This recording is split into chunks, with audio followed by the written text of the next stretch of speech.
This program is designed to provide general information with regards to the subject matters covered. This information is given with the understanding that neither the hosts, guests, sponsors, or station are engaged in rendering any specific and personal, medical, financial, legal, counseling, professional service, or any advice. You should seek the services of competent professionals before applying or trying any suggested ideas.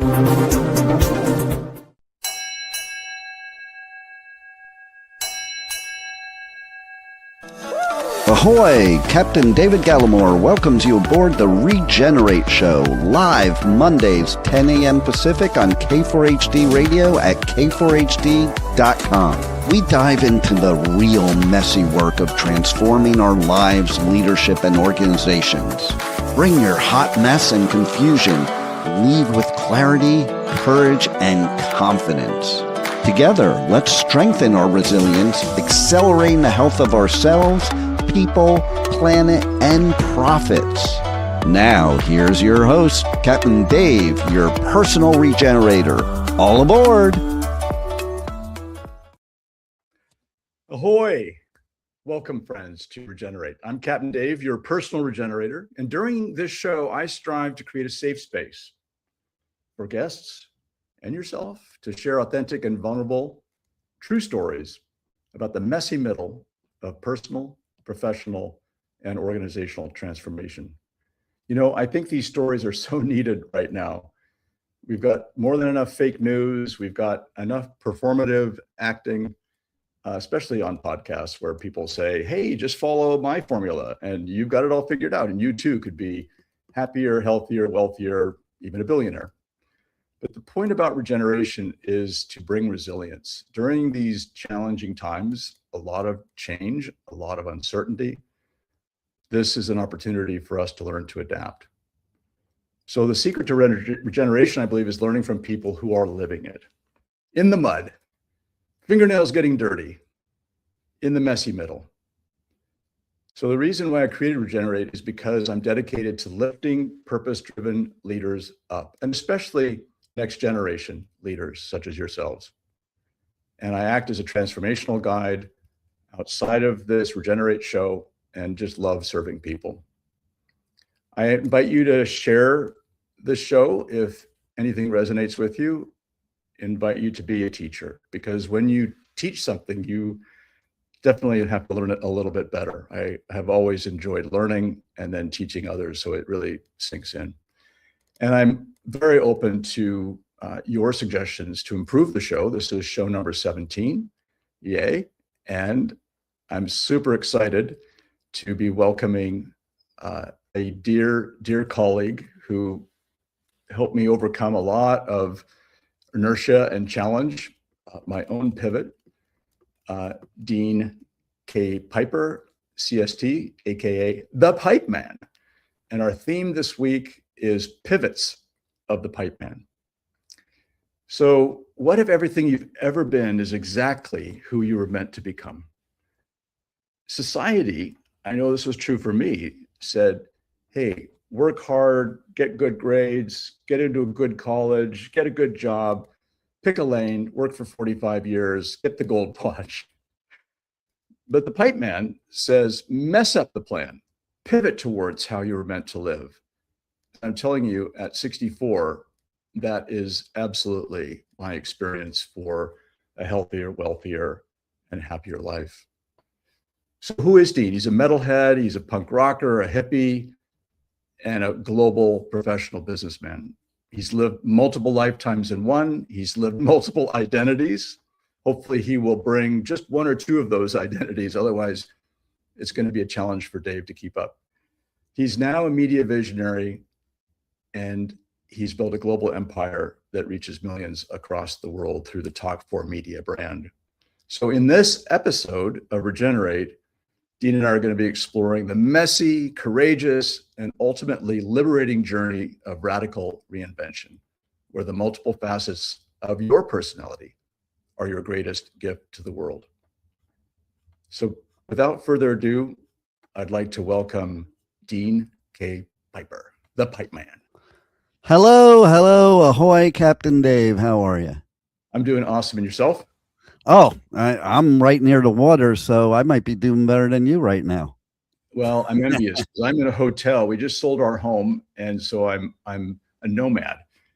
Uh, by the way, future's so bright. Got to wear shades. I love the blue sunglasses. You're kind of channeling a little John Lennon, I think. Well, actually, okay, it has become my trademark. I don't know if you saw, but my hair used to be blue. It's blue in my logo. And so I always would match my clothes and my sunglasses to my hair. And ergo are these sunglasses, which I used to call my John Lennon glasses, but they're now in honor of the Prince of Darkness. They are my Ozzy glasses because they do look much more like Ozzy glasses, especially the color. So here they are. And I have to say, too, that I have a question for you first. Before you interview me, I have a question for you. Go ahead. So, when most people that are Oreo fanatics eat Oreos, where do they start? You pull it apart and you eat the middle because life is short. So what you're saying is they start on a cookie with the messy middle. So why not start with themselves in the messy middle? Dude, profound right there. We can stop now. Our work is done. Just I thought about that during the intro when I was listening to the intro. I'm going, well, I'm going to start off and saying, hey, I recognize that dude talking before the show. But then it just came to me. And that's the best advice I could give anybody for being a guest on a show, a host on a show, is that just let it take a life of its own and have conversations, and whatever comes into your head. You talked about all the different, I'll call them personalities. Okay. And the chances are they might all come and visit on the show. You never know. But the thing is, they're all us, like, why do we like to, put ourselves in a box, or let society put us in a box? Or why do we like to section off our lives? And speaking of messy middles, that comes to my philosophy on midlife crisis, because it's just like what I'm talking about. And, why is everything a crisis? That's the first problem. Not everything's a crisis. And what is disguised as a crisis could be a blessing indeed. Yeah. And I think we have to focus on that. So, but now I'll let you take control back of the show. But if you want to know about my philosophy on midlife crisis, that'll be up to you. There you go. No, I think we're going to get into that. But I wanted to give our listeners just a little bit of an opportunity to go a bit deeper with you. And so my first question is, what do you absolutely love to do for fun? What just lights you up, Dean? Living. That's the simplest answer people should give. Living life to the fullest. Now, I could also give you my laundry list, which I will, but here's a funny story that you brought that question up of all questions. Because yes, the Pipeman is on dating sites, and yes, that is a mess in and of itself. But I had somebody that matched with me on a dating site this morning. And so I asked a question that I ask a lot of people, similar to yours. What are your hobbies? What are your passions? What music do you love the most, and what music do you not like? And there's a reason the last one, because there's got to be compatibility when it comes to music, because, different genres may not match in a made in heaven, especially when you're the Pipeman and you go on tour. Like I'm going back out. I came home from tour to do this interview, and then I'm going back out in a couple days to do media coverage at music festivals. So of course, it's a big passion of mine. To answer your question, music's one of my biggest passions. Life and live music is a big passion of mine. Festivals, theme parks, events, things like that, going out there in the wild, getting off these devices, going out there in the wild and experiencing life and meeting new people and experiencing new things. That's a big passion of mine. But I asked this woman these questions, And her response to me really kind of annoyed me in a way, I'll even say. Yeah. Because A, it was such a generic response. B, a lot of men say things about women, and women say things about men. Yet I think both parties do the things they're talking about the other person. This proves it because I've seen a lot of women talk about, especially on TikTok and stuff, men nowadays, you need to make some effort, step up to the plate, make an effort, blah, blah, blah.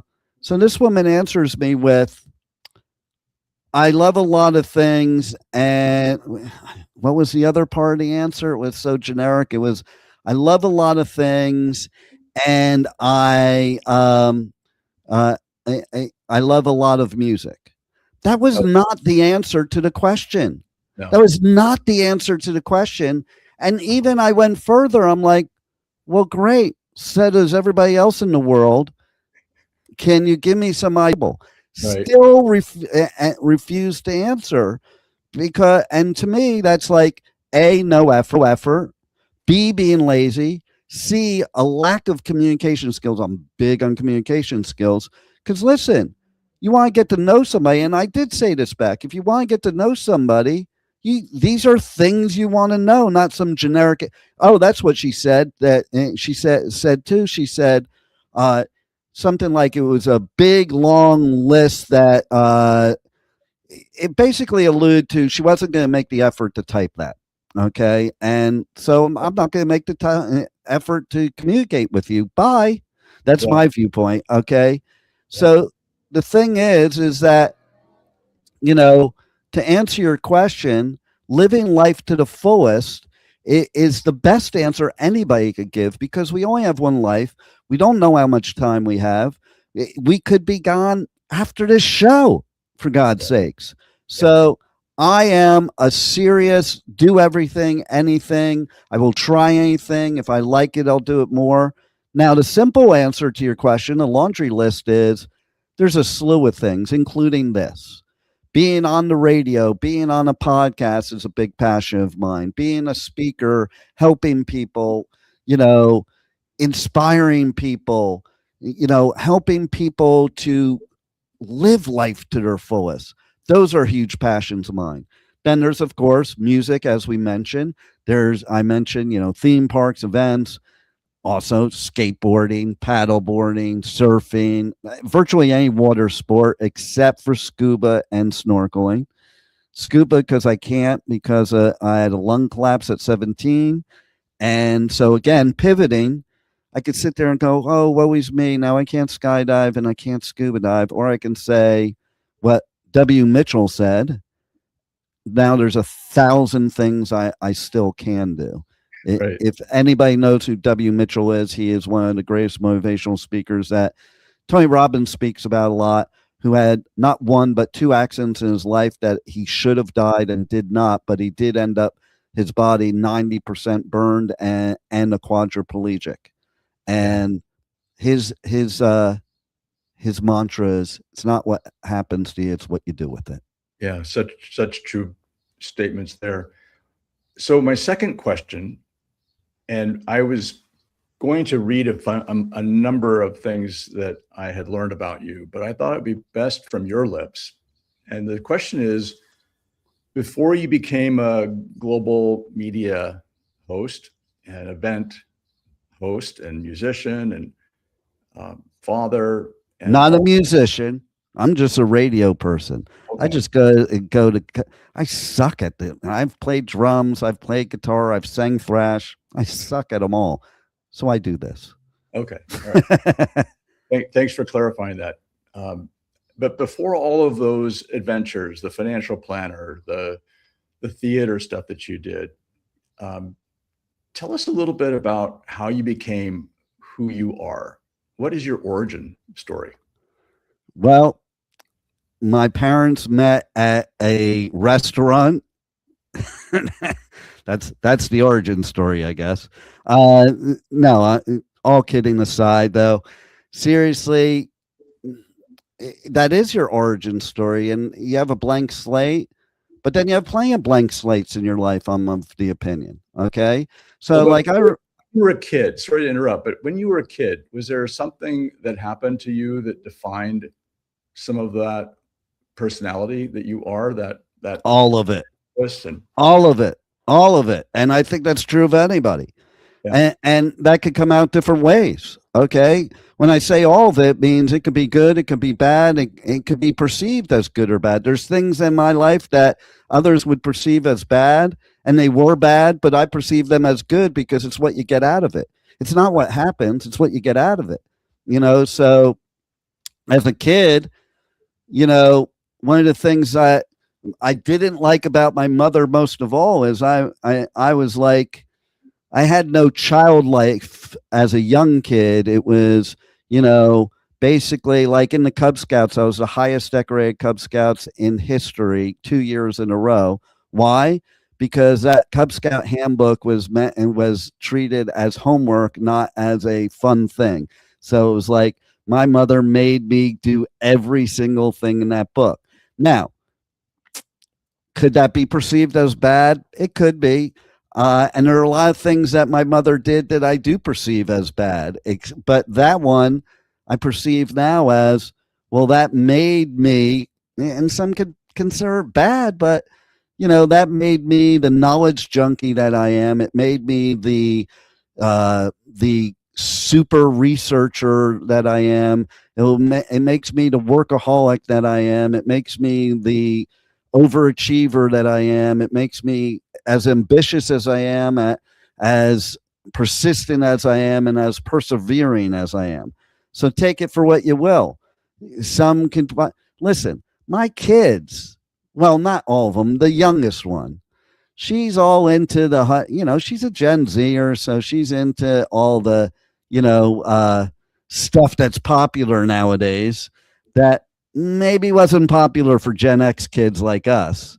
And she made a statement one time. I was talking about something, and she's like, "Yeah, Dad, you have to work on that trauma." I'm like, "Did you not hear how I was saying what I was saying? It's not everything's trauma. It wasn't trauma. It was, I wear it as a badge of honor." And that is a choice, which brings me to what I was going to say before about the different times and different pivot points. When I turned 18, as a person that had a very tumultuous childhood, as most people do, as a child of two high functioning, high class addicts, as somebody that raised myself since I'm 11, as somebody that lived on the street sleeping on park benches at 15, I said something to myself at 18 that nobody had to tell me to say, and most people don't say. And that's especially the people that love to live in trauma.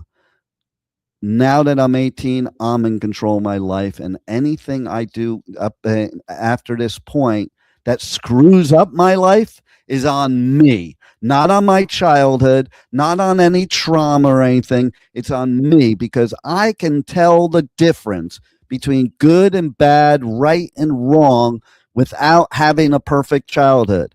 And, like I see a big peeve of mine is I see these serial killers that, listen, be nice if I could think like them. It'd be a lot easier. But these serial killers that get interviewed and they're like, yeah, the reason they did all those heinous things is their childhood. Blame, blame, blame, victim, victim, victim, victim. No, wrong. Okay. I 1,000,000% disagree with that, because you can get your role models from anywhere. You can get your influences from anywhere. You can get your inspirations from anywhere. And I chose not to use the negativity of childhood. I chose to use things like positive motivational stuff, self-help stuff, coping skills. What a concept. Coping skills. Like, people embrace certain things nowadays they don't need to embrace, because if they had coping skills, they wouldn't have those things going on. Just my opinion and my experience as well. So the bottom line is, I was somebody, and you listen, thing one, and that's why I referred to on the radio as my first wife. She used to make fun of me because I used role models. They don't have to be real life people either, by the way. I used Leave It to Beaver and Brady Bunch as my role models of what family should be like. Okay. That's number one. Number two, I used people like Tony Robbins and Zig Ziglar as examples, especially Tony Robbins, because he was somebody like me that was down and out and crawled out from the depths of hell to become super successful.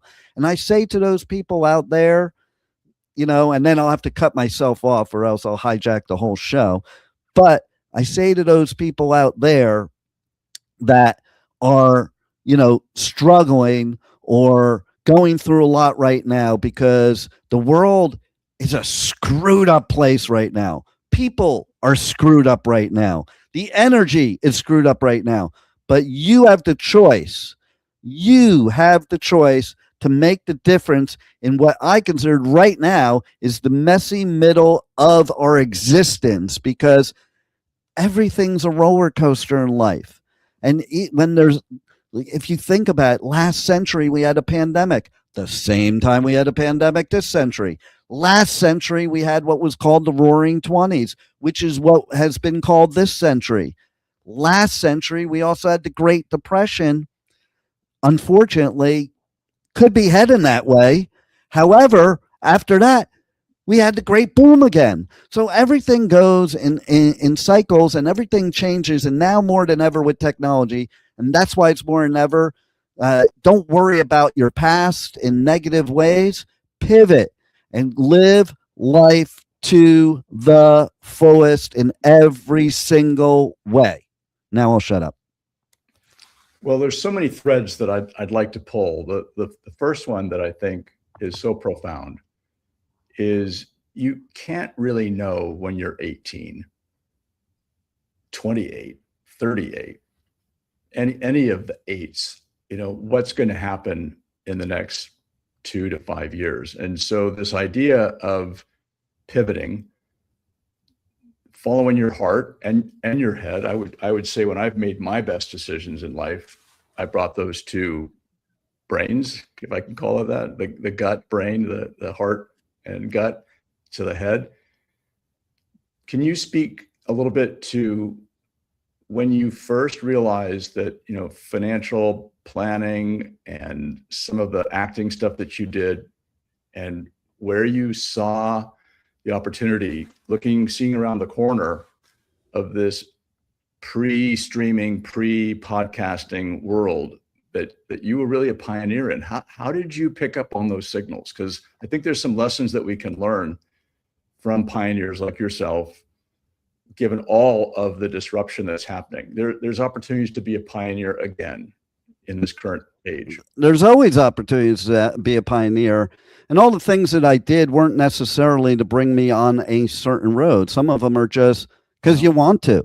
Some of them you're just a knowledge junkie. Some of them you collect certifications and stuff like that, like baseball cards. Okay. And that's me for sure. But so the thing is okay, so there was an evolution. I've been a salesperson since I'm 11 years old. I used to be in the pool and spa business and basically mainly spas to begin with in Southern California, and did fairs and mall shows and events all over Southern California selling hot tubs, what we call spas. People like to call them hot tubs, but hot tubs are a specific type. And that was because my dad was in the business, which he's right behind me, right over here.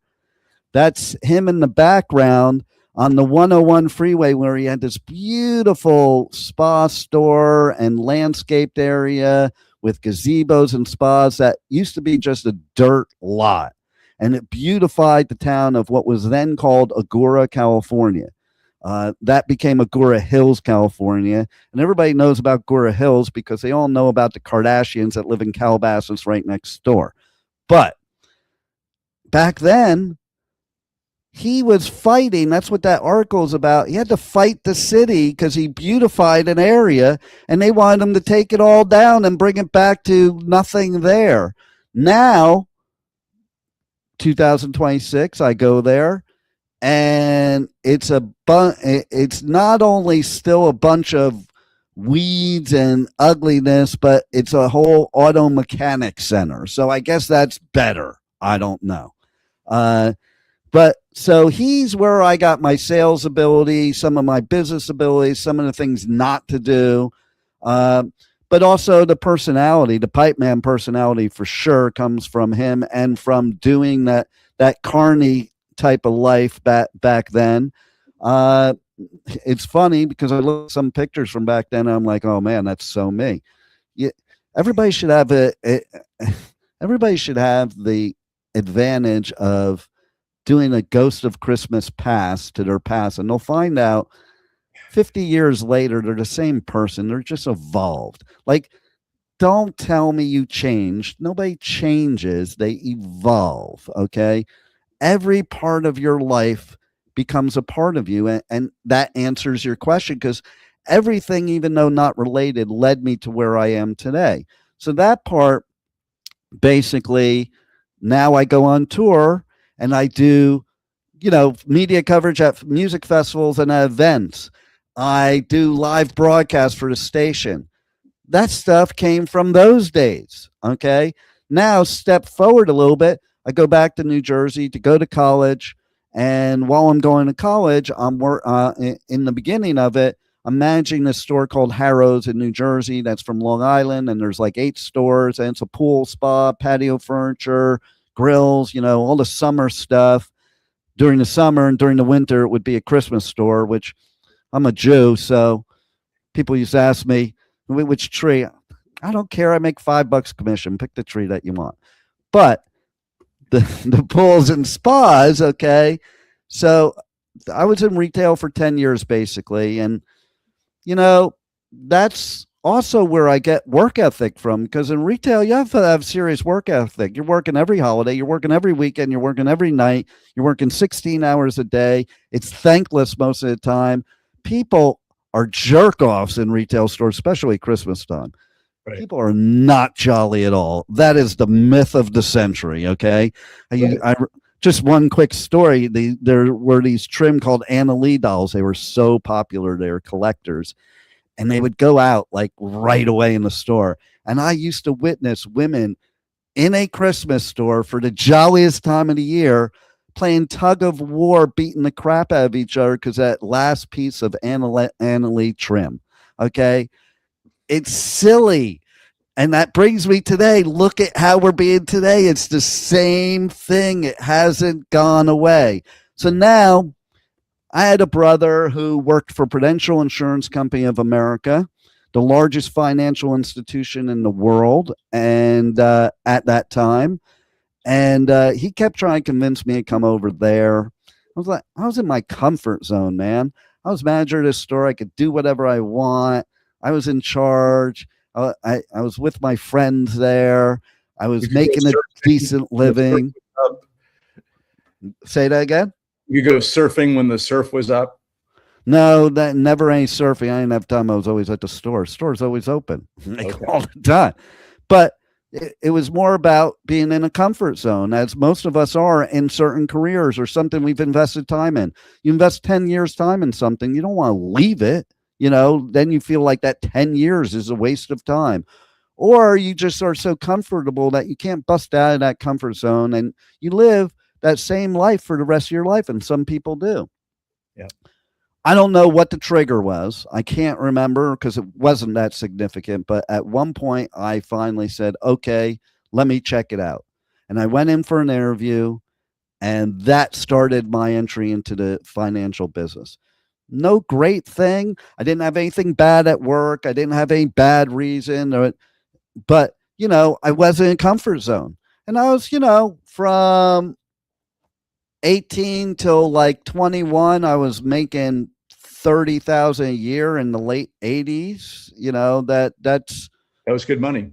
That's a lot of money for a college student. And I was going to school full time at Rutgers, pulling 17 credits a semester and working 80 hours a week at the retail store. Yeah. And I was on mission. But then when I entered Prudential, I did step it up, but I had to step out of my comfort zone to do it. I left something I knew my whole working life, and that was supporting my college education because nobody was helping me. Listen, I lived on the streets. I brought myself off the streets. I paid my way through college by working 80 hours a week. Yeah. Okay. Hey, now, Dean, yes. we're just going to pause that for a sec. Pause it. And we want to come back to the Prudential story and then to the story of Talk4 Media after this short break. You're listening to Regenerate with Captain Dave, your personal regenerator on K4HD Radio. We'll be right back. Are you feeling overwhelmed? Are you ready to regenerate and live the life of your dreams? Start the transformation now. Call Captain Dave at 253-237-2558. Stop overthinking. Again, call 253-237-2558 or go to regenerativeworldgroup.com to book a free, no-obligation clarity call. Let's get back to Regenerate right here on K4HD Radio for more life-changing transformations. Here's your host, Captain Dave, your personal regenerator. Welcome back. If you're just now joining us, my guest is Dean K. Piper, CST, aka the Pipeman, with the coolest shades ever. And we've been chatting a little bit about some pivots when he was a young laddie, raised himself basically from just a couple of years ago.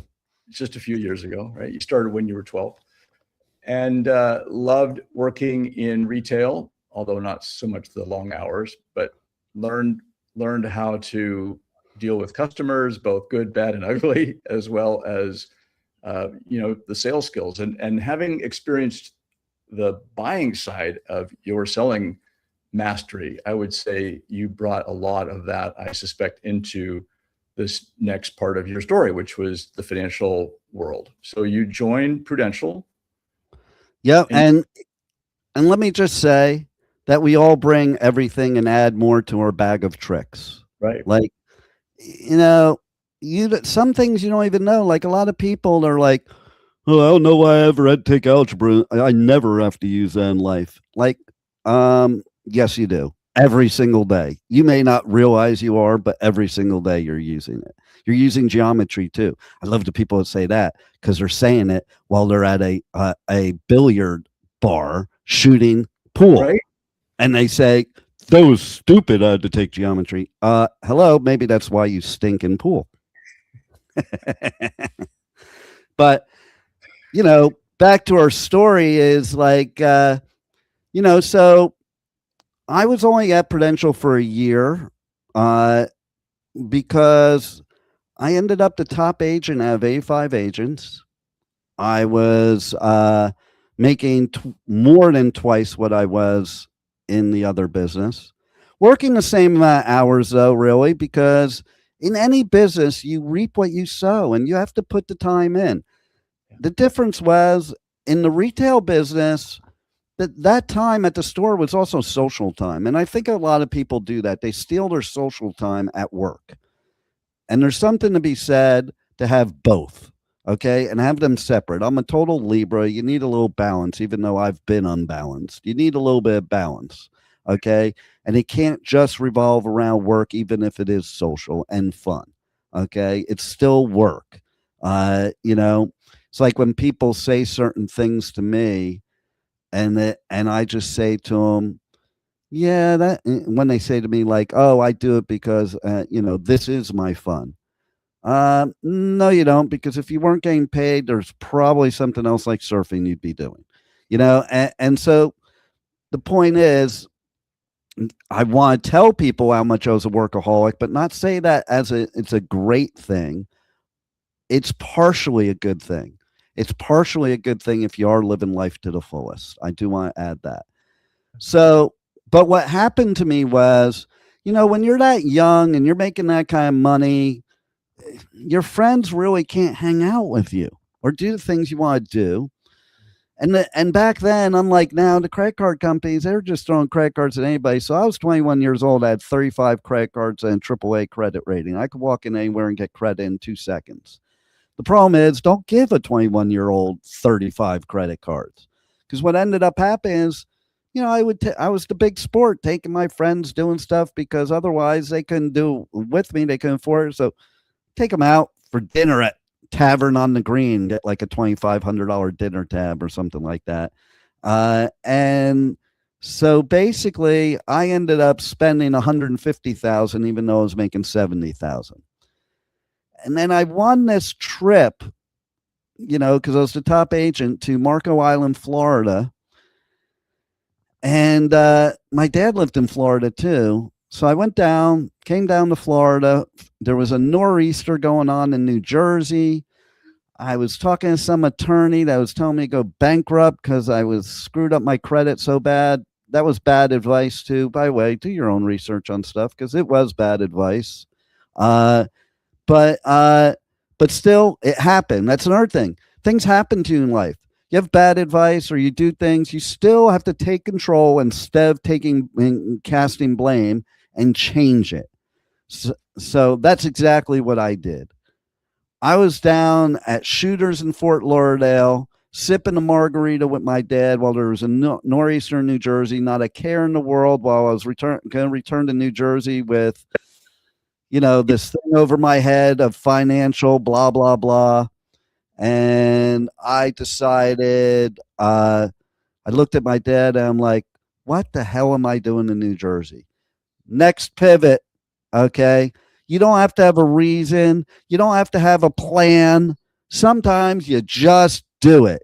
And I went back to my $70,000 a year job, quit that job, got in my car with all my belongings that was left, and drove to Florida immediately when I got back. Yeah. Now, bad things can happen, okay? And even in that situation, bad things are happening. So you got to pivot at every possible point. I figured when I got to Florida, I would just go work at Prudential down there. But what I found out is Prudential's a pretty scummy company, and the people that work there are pretty scummy, which I already knew, which was part of the reason I was quitting. And basically, my sales manager lapsed off all my business so he could give it to another agent so he can make more commission. And I was now unhireable because apparently I screwed the company over by him lapsing all that insurance off and them losing all that money and have to pay double commissions. That's cool, because the world works in a way and the universe works in a way that there's always opportunities. And don't focus on the disasters, focus on the opportunities. And that's when I saw this ad in the paper that said, make $125,000 a year. And I went on that job interview, and I was told I'd make 20 grand a month. And it was a brand new brokerage firm with no brokers and no desks. And I believed them wholeheartedly because I was in my young 20s and I wasn't old enough to be skeptical. I wasn't old enough to have paralysis of analysis. I wasn't old enough to be anything else but naive and just simply believe. Believing in yourself and believing in your path and believing in everything is what gets you to the promised land. That doesn't mean blind faith either. It just means believing and how what your mind can believe, the mind can conceive. And that's exactly what happened. My father got very indignant with me, and why don't you get a real job and stop trying to conquer the world, and maybe you should make enough money to eat, not make 20,000 a year. I had a brother that got in a fist fight with me over it, like stop living in the dream world, why don't you get a real job, blah blah blah blah blah. Well, I use that as fire, by the way. Use things like that as fire. There's a lot of, you talked about social media, there's a lot of negativity on social media, and there's a lot of trolls, and there's people that want to tell you shouldn't do something, can't do something, aren't capable, all these things. And don't listen to outside chatter. Listen to all your voices in your head. They may be many at times. There are for the Pipeman, but listen to them all. Okay. Forget the outside chatter, because I went in there with bankruptcy, no money, not enough to eat, no salary, no draw, no guarantee, no benefits, no nothing. And within 1 month, I was making 20,000 a month, just like they told me. 49 other brokers working in that brokerage firm were not. Why? Because I didn't listen to the outside chatter. I listened to my inside chatter, and I was going to prove these other people wrong. And that started my financial journey, where I ended up owning my own brokerage firms, owning my own insurance agency, 15 licenses, 4 professional designations, including CFP, CTA, CFS, RIA, and I managed millions of dollars of people's money. And then I had another pivot point in my life 12 years down the road that caused me to make a decision. And my decision was walking into my brokerage firm one day where I was making 150 grand a month and handing the keys to my top broker and saying, it's all yours.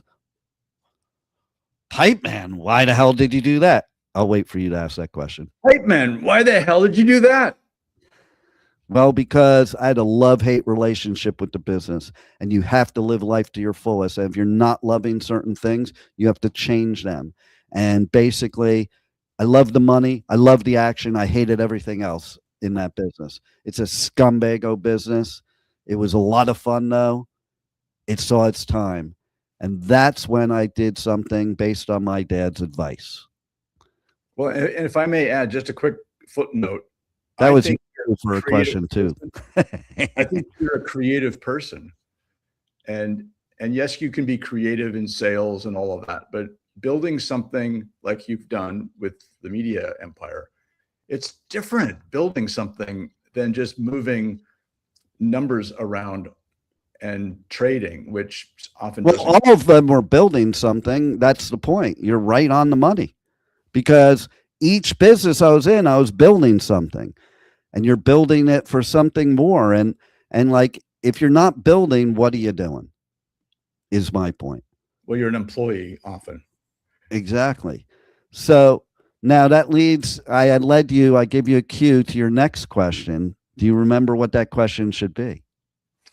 Well, so this pivot that you saw after the financial plan, I suspect you saw a trend that others didn't see at the time. Nope, it wasn't the media yet. That's why I said the next question would be, well, what was the advice from your dad? Oh, yeah. Thank you. What was the advice? And it wasn't specific advice at that given time. It's a line of his that he used to say. Couple of his lines. This one is make a decision. If it's wrong, change it. Now, this applied. That wasn't the one I was talking about, but this applied to that scenario too. Okay. I made a decision to build that business. I changed that decision. Yeah. Pivot. Okay. That's what pivot is. The other thing that he always used to say is, if 50 people tell you you're drunk, lie down. And so throughout my whole career of the financial business, I'd always been into self-help, motivational stuff. I lived it. Okay. I've gone to every seminar, read every book, all that stuff. And so when I was in the brokerage business, that's a big thing you do. So I used to do meetings, and I used to also, send all my brokers to motivational seminars. And they always used to say to me, I don't know why you send us these other seminars. Basically, you're better than they are. And throughout my whole career, people were saying, you should be a motivational speaker. You should be a motivational speaker. And so 50 people told me that, and I lied down. And so I left the financial business, and I pursued being a motivational speaker, coach, author, which are all things I am now. Now, both those two industries led me to where we are today. And so basically, we're probably going to have to do another part because I monopolized your show here with stories. But, Good. Good. The thing is that, both of those things prepared me for where I am now and gave me the vision, because I was a host. When I was in the financial business, I used to pay to have a radio show to get my leads for that business. When I was doing seminars, same thing. I promoted my motivational business. but I did see the writing on the wall. I saw the changes in media that were going to happen during the time of the beginning of technology, during the worst economy in U.S. history. I went through a whole bad scenario too. Again, a time to pivot in life. Went from making 150 grand a month to making nothing and being homeless once again. No vehicle, no money, no business, no anything. And that's where I had the idea to start Talk for Media radio network and to do streaming and podcasting before it was even a word. And I told people, just like Bill Gates told IBM, you're going to see people listening to radio on their in their cars, on their phones. We didn't even have smartphones yet. People thought I was nuts, just like they told Bill Gates he was nuts, and he said a personal PC in every home, and they said the mainframe would never go away. IBM is still suffering to this day because of that, and Microsoft became one of the biggest companies in the world. I saw the vision of media. I saw what we're doing right now before we were able to do this, and basically built a network based on vision of the future and a pivot, not only in myself, but a pivot in the industry, because most of the people in this industry from before that time have what I call WKRP and Cincinnati syndrome. And if you're old enough to know what that is, that's a TV show of a radio station. And these people live in that past that doesn't exist anymore. We are in the technology era. You must move on. You must pivot. You must move forward to live the life of your dreams. Dean, we definitely need to have you back. Before we do, though, you and I were talking just before with Rebel, our producer, about kids, next generation leaders. Maybe just 2 or 3 minutes. I know that's going to be challenging for us both, but 2 to 3 minutes. What are those 3 kind of key takeaways that you would pass on to your own children? My son, Ian, my daughter, Catherine, my son's 32, my daughter is 29. That's a tough time for a lot of young people, and the housing is challenging and cost of living is rising, and a college education doesn't seem to have the same return on investment. And this idea of pivoting and following your heart. Is there anything else that you wanted to add to that next generation that might be listening? I have a few things that I would add real quickly. Number one is the fact of, you know what? We can't change the things going on. Stop worrying about the things you can't control. You can always control your attitude towards it. You can always control your actions towards it. And you know what? This is not different than any other time in history.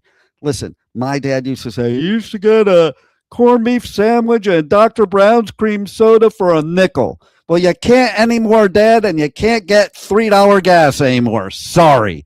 You can't get a $500 apartment anymore. Sorry. Or a $500 car anymore. Sorry. But you can do something to pivot to still live the life of your dreams. Stop worrying about what you can't control and control what you can. And that is your attitude and what you do. Okay. And my second thing is you got to do whatever it takes. That's the bottom line. You can't sit around and complain about the things that you can't change and that you can't do. You can do anything you put your mind to. And you need to start thinking that way. And you need to pivot towards stop worrying about what's wrong in the world and what's wrong with people and start being blessed by what's right in the world and what's right with people and what's right with you. Thank you. Thank you so much. So gang, I love that click and clack, the Tappet brothers. We've squandered yet another near hour together, but I think in many ways we've been enlightened by the Pipeman. I know I have. So next week's show is with my dear friend and coach, Chris Rue. He's coming back for a second episode, number 18. And the theme will be the midlife warrior. Choose reinvention. And I think our promise here is how do people in midlife act more like Dean was talking about, living in the moment, being present, being a realist, following your heart, pivoting toward the life of your dreams, and not getting stuck in your own negative self-talk, but especially the chatter of the naysayers, the trolls, and everybody else that's on social media that can keep us all stuck. So I want to, on behalf of Dean and Rebel and the entire Talk4 Media team, I hope you found value today. I know I did. Thank you for investing your valuable time. Consider reviewing if you took any notes and applying just one idea today to both deepen and accelerate your own personal or professional transformation. We are better together. So now let's regenerate. Thank you for listening to Regenerate with Captain Dave on K4HD Radio. We invite you to give yourself grace and embrace the messy middle. See you every Monday at 10 a.m. Pacific Time. Until then, you got this.